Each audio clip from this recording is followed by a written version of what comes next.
It's been 67 days since my daughter passed, and I am in the process of telling you all what happened. So, this is what happened, part three. So, when I left off, she was transferred to the Piedmont Medical Center in Rock Hill. So, she was transferred from the Piedmont Medical Center, Fort Mills, to Piedmont Medical Center, Rock Hill. I need to go back to June the 29th because it was on June the 29th when she was transferred to the Rock Hill location, that the kidney specialist did say that she would have to start dialysis, but he said it was just to give her kidneys a rest. He said because she was relatively young and that she didn't have any health problems or there was nothing wrong with her kidneys before, that all her kidneys needed to do was rest and that they would be able to function again. Mind you, this is June the 29th, right? He also stated, and I have it in a recording with him saying it, that he says, well, they think that her kidneys are failing because of her liver. He was like, but I don't think so. He said that the kidney failure was due to a antibiotic called vancomycin as well as the dye from the contrast. Now, note another doctor in the same hospital agreed with him because he said that something wasn't adding up. All right.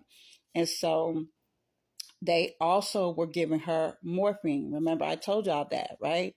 But they stopped giving her the morphine because morphine also affects your kidney functions. So that means that either at Fort Mill or at Piedmont before, or the Piedmont Rock Hill before, somebody gave her the vancomycin, somebody gave her something that contributed to this kidney damage. Don't worry about it. I'm going to get her medical records and go from there. But let me finish telling you this story. So anyway, July the 1st, she starts dialysis, right? So she is now in the Rock Hill location from from July the 1st until July the 8th. But because my daughter was clearly visibly getting worse, I started to demand a transfer. Now, mind you, I live in North Carolina, so I was trying to push for the transfer closer to where I live, right? So we go back and forth and back and forth. Eventually, because they did not have the means to treat her either, they also indicated that her case was very, very difficult, right? So we go back and forth. They tell me that they tried to transfer her to Baptist. Baptist is located in Winston-Salem, North Carolina, which is like 2 hours from where I live. But they said that Baptist would not take her.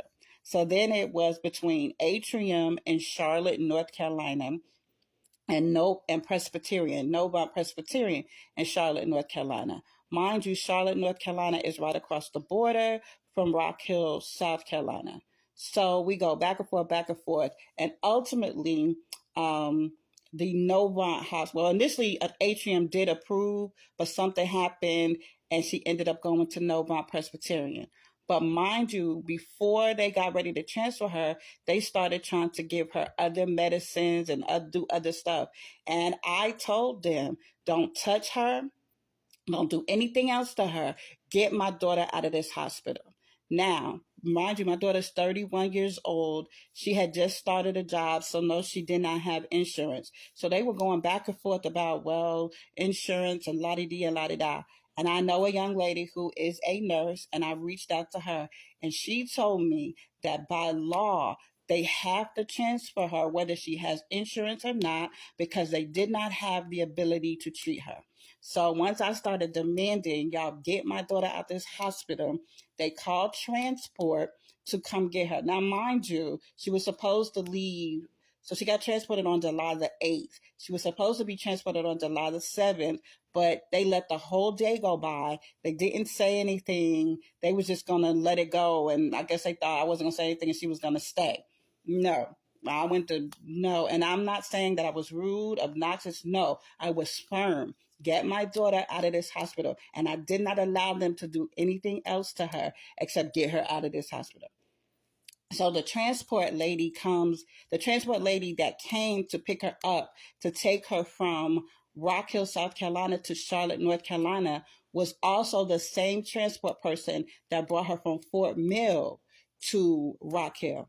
As soon as she walked into my daughter's room with the other person, she said, "Oh my God." She said, "I just brought her here less than 2 weeks ago, and she is worse. She looks worse than when I brought her here."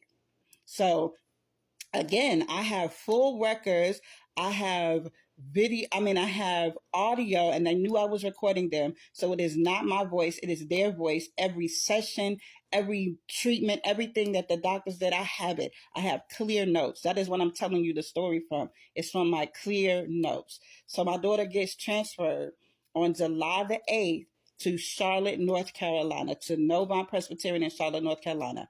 By the time she gets to Charlotte, the doctors at Charlotte even agreed that Piedmont Medical Center in Rock Hill is not the best. They changed the port, so she had a dialysis port. They changed it because they were like, they don't know what the people at Rock Hill did.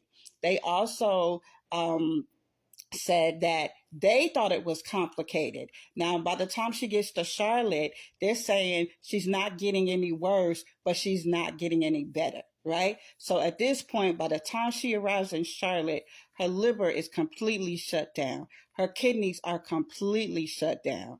Like, my baby is in distress, right? And so they start this process all over again. Mind you, they did also think she had cancer, so they brought in a doctor that does blood cancer because they said they found lymph nodes. They brought in infectious medicine. They brought in GI doctors. They brought in a wound care because she also had developed a wound on her tailbone because she had lost a lot of weight and it was it was like a pressure point. So we're back in Charlotte, literally starting from ground zero. So my daughter was in Charlotte, North Carolina from July the 8th until she passed away on August the 9th. Now, mind you, the week that she passed away, I was trying to transfer her from Charlotte, North Carolina to another hospital closer to me because by this time, the doctors in Charlotte were giving up. The kidney doctor was starting to refuse. He did not want to do dialysis anymore because he kept saying it wasn't feasible. They were also talking about that her body condition, she may not be strong enough to endure a liver transplant, even if we could get her on the transplant list and qualify her. But also, mind you, Charlotte dragged their feet on transferring her because they kept saying they had never transferred anybody out. Mind you, they also wanted me to send her to another hospital, MUSC, I think that's what it was called, because they kept saying that there was no hospital in North Carolina that did dual transplants. It felt like these hospitals were just lying and playing in my face. So mind you, I'm trying to get my kid out. I spoke to Duke. Duke said that that was incorrect. They said that if Charlotte didn't want to refer her, I could do a self-referral. So mind you, this last week, up until she passed away, I was trying to get my daughter out of this hospital. Then the day she was supposed to get transferred, they said the transport canceled. They tried to charge me another $3,400 to get her the next day. That didn't happen. My daughter ended up passing away in the hospital in Charlotte, North Carolina, while I was trying to transfer her out. And that was on August the 9th. And trust me, I'm going to investigate to see who dropped the ball because I know that somebody dropped the ball.